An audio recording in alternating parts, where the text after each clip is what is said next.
4 years after the start of its full-scale invasion, Russia has clearly failed to subjugate Ukraine.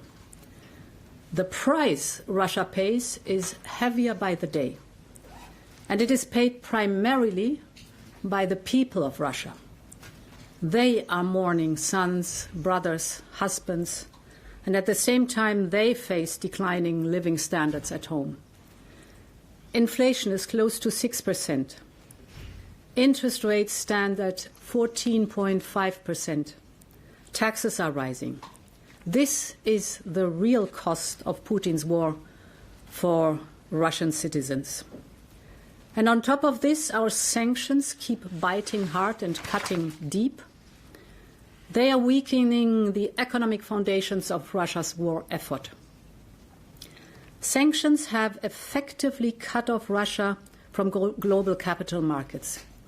Russia's economy is slowing sharply. Growth is sluggish at best. The budget is under growing pressure. More than 2/3 of the liquid assets of its sovereign wealth fund are gone. Energy revenues fell by around 40% in early 2026. Hundreds of vessels from Russia's shadow fleet have been targeted by our sanctions. Export controls are depriving Russia's defense industry of critical technologies and components. So our consistency with the sanction packages is paying off. Today we are putting forward the 21st sanctions package. We focus on the sectors with the highest impact, that is energy. It is financial services and crypto. Trade, and this time it includes for the very first time fisheries. And we are banning the entry of former Russian combatants into the European Union. Let me start with energy. The conflict in the Middle East and disruptions to global energy supply chains have eased some pressure on Russia. So the objective of our package couldn't be clearer.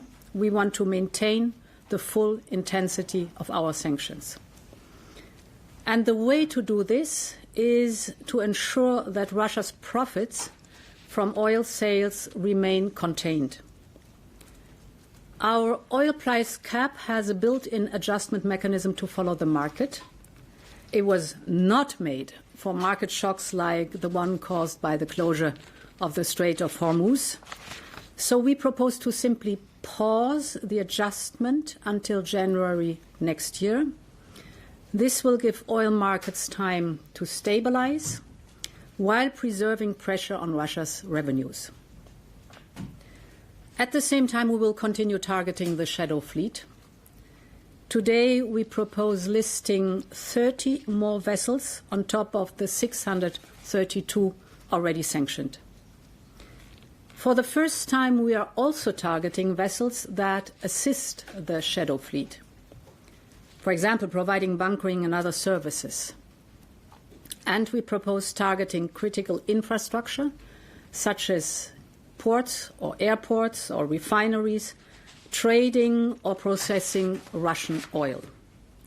Finally, we propose restricting the sale of LNG tankers to Russia, just as we already did for oil tankers. My second point is on financial and crypto restrictions. We are expanding our transaction bans to 31 more Russian banks and to 20 banks, crypto firms or platforms and oil traders in third countries, ones that have been servicing sanctioned Russian entities and individuals or circumventing our measures. For the first time, we will introduce the possibility of a full third country ban for crypto asset services. It will act as a strong deterrent for the countries hosting platforms that help Russia evade our sanctions. My third point is on trade. We are putting forward new export restrictions on items and technologies used by Russia's military industry. For example, We're targeting more metals and alloys used in the aerospace and defense sectors. For drones, we propose new export bans on ground support equipment and jamming and launch systems, among other items. We also propose new import bans on a number of goods worth 60 million euros. For example, it covers certain metals, metal ores, or car parts, because we want to lock in Europe's diversification away from Russian imports. And finally, we are addressing one of the last major unsanctioned sectors, and that is fisheries. We propose substantial restrictions on imports on some fish products and a complete ban on others, including cod. And we'll be aligning trade restrictions for Belarus so it cannot serve as a backdoor for Russian trade. I also want to mention one key point of this new aspect. We propose for the first time to ban from entry into the European Union anyone who has served in the Russian armed forces since the beginning of the war. So, Europe stays off-limit for anyone who has participated in the invasion of Ukraine, as simple as that. And finally, at the same time, we provide relentless support to our brave neighbor, partner, and future member of the European Union, Ukraine. Yesterday, we delivered almost 3 billion euros from the Ukraine facility. And still this month, we will issue the first disbursement under our 90 billion loan to Ukraine.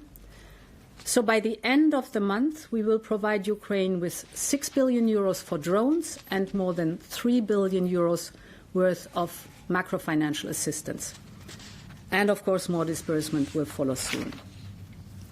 And to conclude, one thing I admire the most about our Ukrainian friends is their unbreakable determination to belong to our European Union. That's impressive. They are delivering reform after reform, while their cities are under attack, while the sky above them is filled with smoke, while air raid sirens across the country. Despite all this, they are making extraordinary progress on their reforms. And clearly, Ukraine has delivered. So it's high time for us also now to deliver. And we now have the historic opportunity to do so. In the next days, we will open the first cluster with Ukraine and Moldova. And this basically opens the door to the next phase of the accession process, the formal start of negotiations. And I do not need to tell you that the Commission stands fully ready to support Ukraine on its path to our European Union, where they belong. Thank you very much for your attention.